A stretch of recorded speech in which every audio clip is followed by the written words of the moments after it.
Isabela. Oo.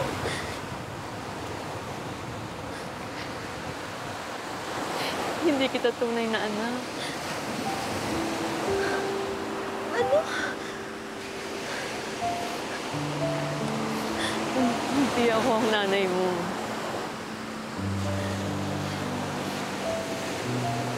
Sino? Sino na?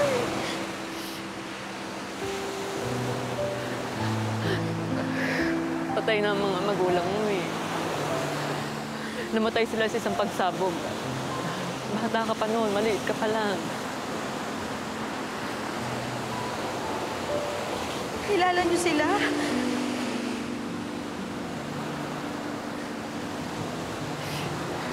Si Amoroso at Esmeralda San Victorias ang tunay mong mga magulang.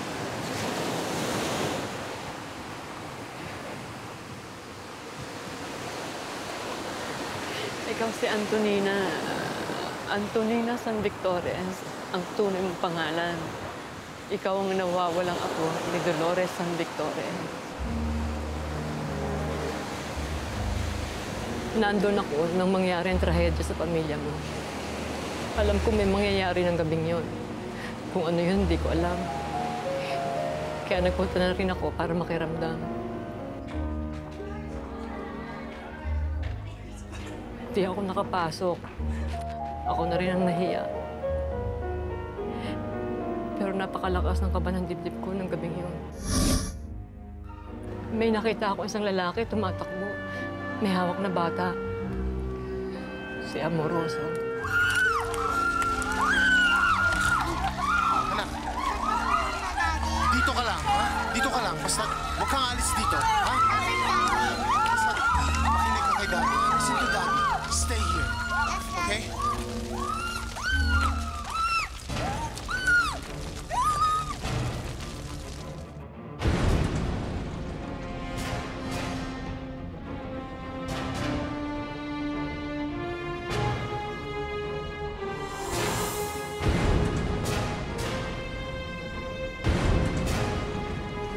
Nanay, anong ginagawa niyo doon? Sinong pinuntahan niyo doon? May kakausapin sana ako.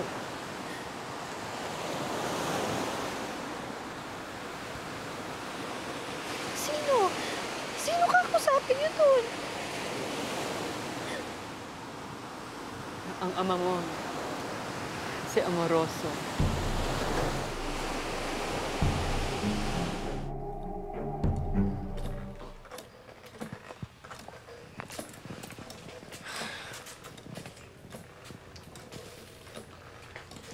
Umikli yata yung dila mo mula ng masayaran ng masarap na pagkain niyang alang-ala mo.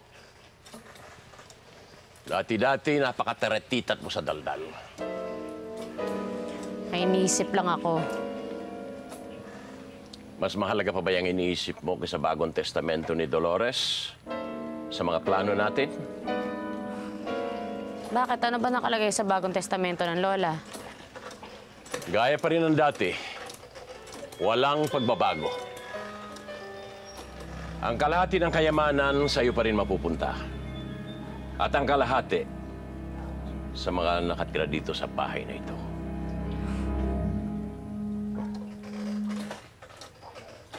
Wala palang pinagbagong testamento eh. Wala. Pinaikot lang tayo ni Dolores na parang tsubibo. Kaya hindi pa rin nagbabago ang aking mga plano. Sa lalong madaling panahon, may paglalamayan sa bahay na ito. Ililipat ko sa pangalan mo lahat ng pera ko. Pagkatiyan niyo ng mga bata.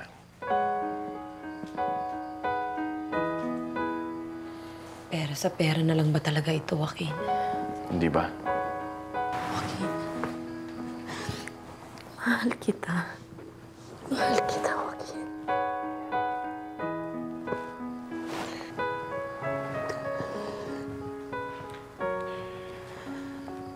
Hindi ako mahal mo, Violeta. Ang apelyido ko. At ang kadigit nitong kayamanan. At ipaglalaban ko yun, Joaquin. Minsan na ako nakipaggera para sa pangalang yon. Hindi ako mangingiming gawing uli yun. Magkakamatayan muna tayo bago mo matanggal ang apelido mo sa pangalan ko. At hindi si Ava ang babaeng katatakutan ko. Lalaban ako. Tanggalin mo na rin sa panaginip mo na magsasama pa kayong muli. Hindi mangyayari yun. Tanda mo yan.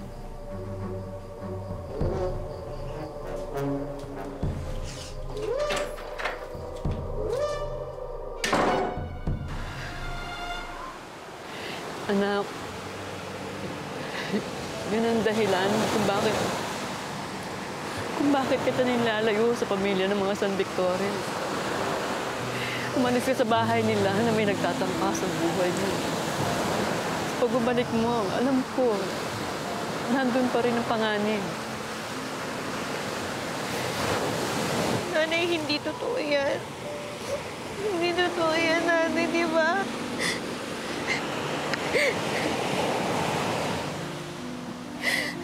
Anak, 15 taong ko itong tinago.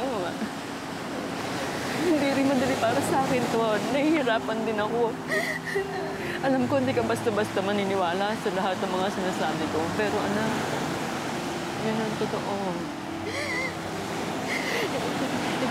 Ikaw, ako ni Dolores, ang anak ni Amoroso. Sino pinuntahan niyo doon si Tita Violeta?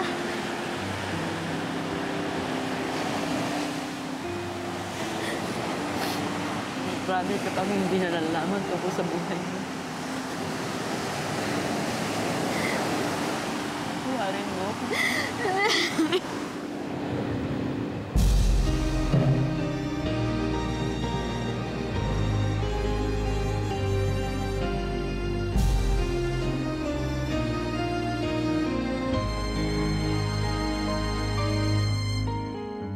Bakit? Hiningi mo ba to? Hindi naman.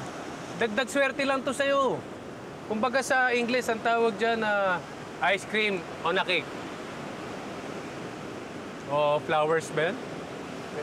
Basta, pinsan, tandaan mo ha. Ako isang karinderya lang. Mabubuhay na ako ron. Ha? Mayaman na tayo. Mayaman na tayo. Boyong, tumigil ka nga dyan. Baka marinig tayo ni Isabela. Akalain niya, nag-aangad daw sa pera niya. Alam mo, dapat masaya na siya. Dahil lumabas na sikreto ng pamilya niya.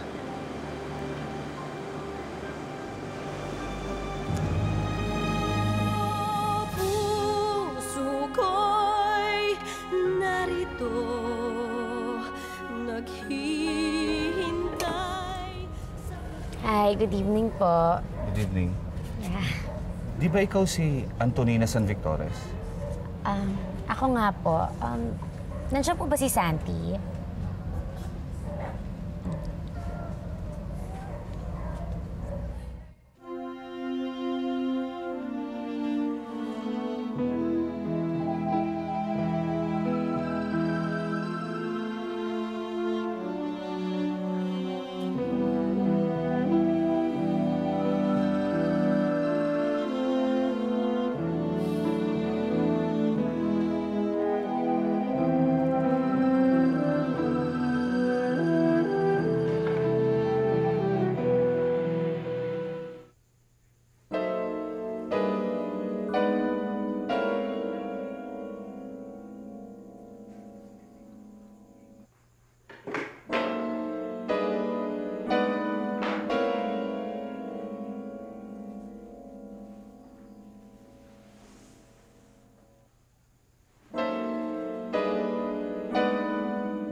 Joaquin, I believe you.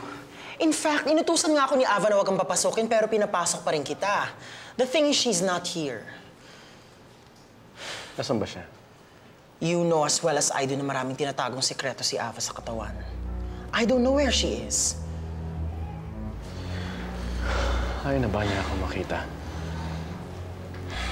Yes. She said something to that effect. Oh, Joaquin, I'm sorry, but from a week from now, babalik na kami sa States.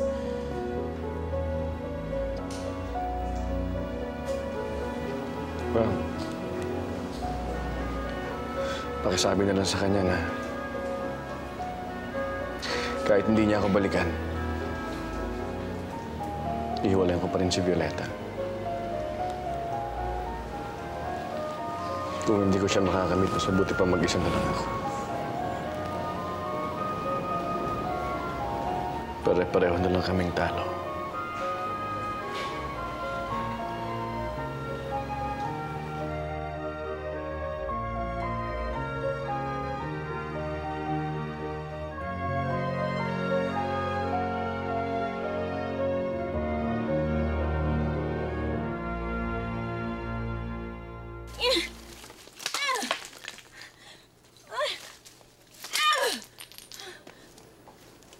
Violeta! Anong ginagawa mo? Hindi si Ava ang halaman. Sana nga siya na lang yan eh. Hayop na kapatid kong yan, ginagantihan ako, ginagamitan ako ng pera. At ikaw naman, napakatamong security. Palagi na lang tayong nahuhuli.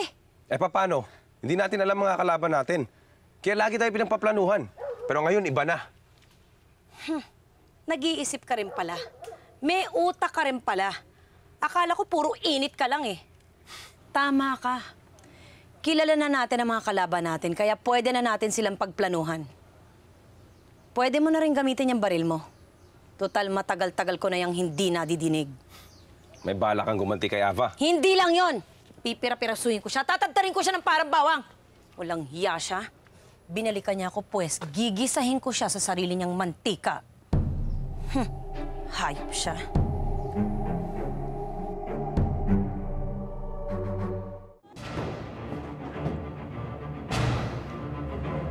Hanapin sila! Ikutin ang paligid! Hindi ba natin nahintayin si Dolores? Ayaw niya kong kumain.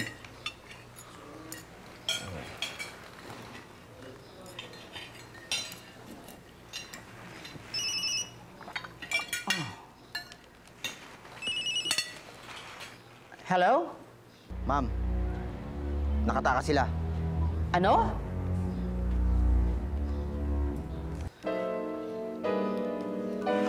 Excuse me?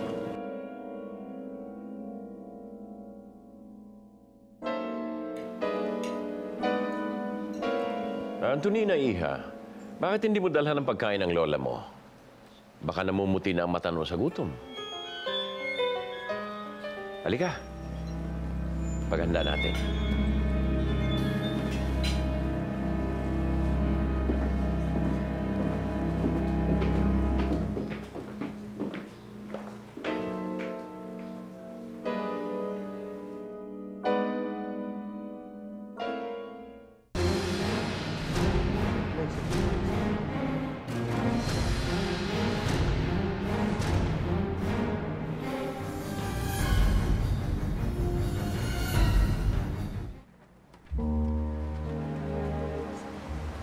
Mabuti na lang, sa malayo ko na park yung kotse. Naku, kung hindi. Paano nila nalalaman na andito tayo? Baka mamaya nasundan kayo o kaya kami kanina. Hindi pwede mangyari yun eh. Parang alam na alam nila kung saan tayo pupuntahan. Hindi tayo pwedeng bumalik sa San Victores. Huwag na kayong babalik doon kahit kailan. Bakit? Hinahanap na kayo ni Doña Dolores. Kung tama ako, Tub ko, taga San Victores ang gusto pumatay sa atin. Aling Elsa, kung pwede sana, huwag muna kayo uwi sa bahay niyo. Maghanap muna tayong ibang matutuluyan. Teka, pati tayo aalis sa bahay natin? Kung kinakailangan. Si Inay, nasa si Inay.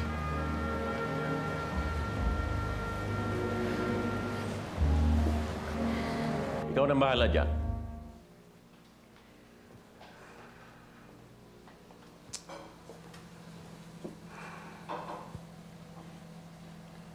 Sa unang tingin ko pala sa driver ni Antonina, alam kong matinik yun.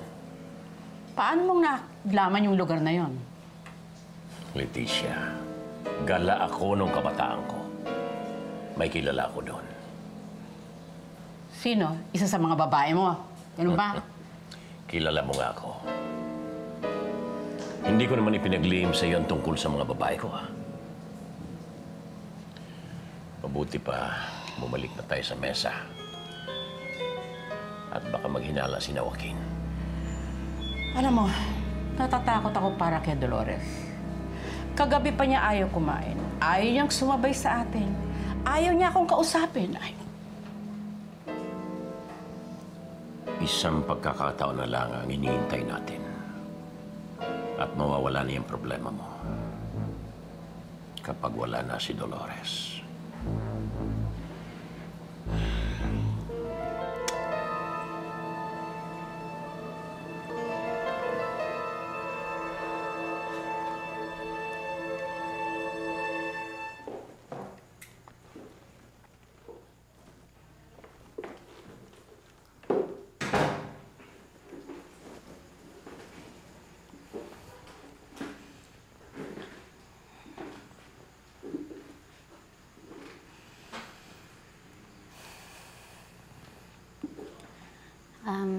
Lola, dinala ko po kayo ng lunch. Naku, dinala na ako ni Ruby eh. Nag-abala ka pa naman, Iha. Oo. Lola, ba't hindi po kayo sumabay sa amin? Naku, alam mo, marami pa akong asikasuhin dito sa kwarto ko. Napakarami. Kaya mabuti pa kayo na lamang. Okay? Sige. Sige, palabas ka na lang po. Sige, ha? Sige pa. Antonina? O nga pala, tatanong ko lamang sa'yo, pumasok ba dito sa kwarto ko kahapon? Pumasok? Lola, ba't naman ako papasok dito nang wala kayo? Paano kami mawala? Lola naman, kahit mamatay na ako dito sa kinatatayuan ko, hindi talaga ako papasok dito nang wala kayo. Naku naman, Antonina, simple ang tinanong ko sa'yo. Tinanong ko lang kung pumasok ka. You didn't have to swear. Oo, hindi naman kita pinagdududahan eh. Okay? Okay. Okay. Sige po.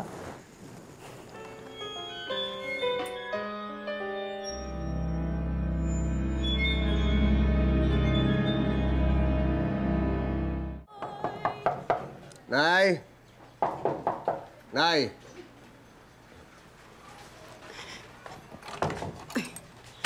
Anak? Anak, saan ba kayo nang galing? Hindi, Nay, may inayos lang ako. Sabi ko naman kay Boyong na isama kayo eh. Kaya lang nagmamadali sila ni Aling Elsa na sunduin kami. Nagkita ba kayo ng itay mo?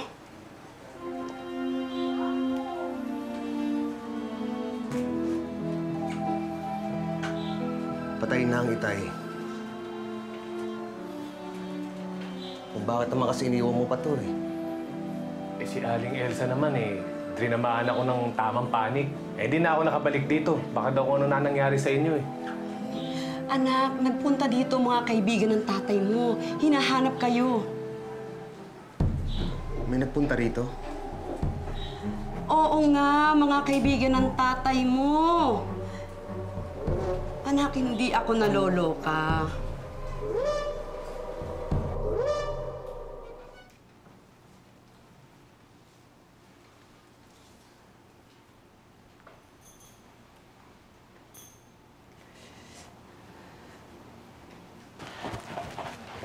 Elsa, palabas na ang kapatid mo. Would you like something to drink? Wag na, salamat. Sige.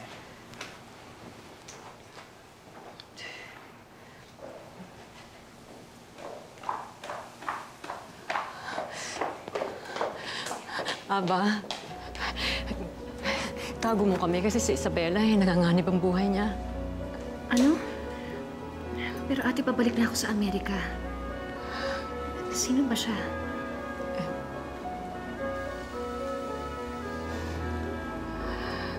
Siya ang anak ni Amoroso. Anak ni Amoroso? Nagkaanak kayo ni Amoroso? Hindi. Siya ang apo ni Dolores San Victores.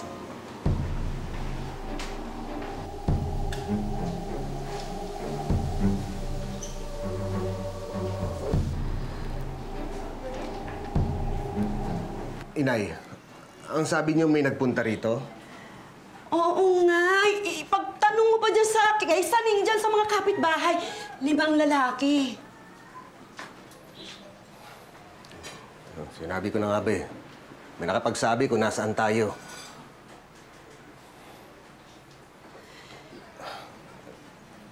Kaibigan daw sila ni Itay. Hindi nila sinabi yon, pero ikaw ang hinahanap. Nay, ako naman pala hinahanap eh. Ba't sinabi mo kaibigan sila ni Itay? Sabi nila, pinapahanap na raw kayo doon sa bahay ng mga San Victores. O, di ba? San Victores ang tatay mo. Felipe San Victores. Ano?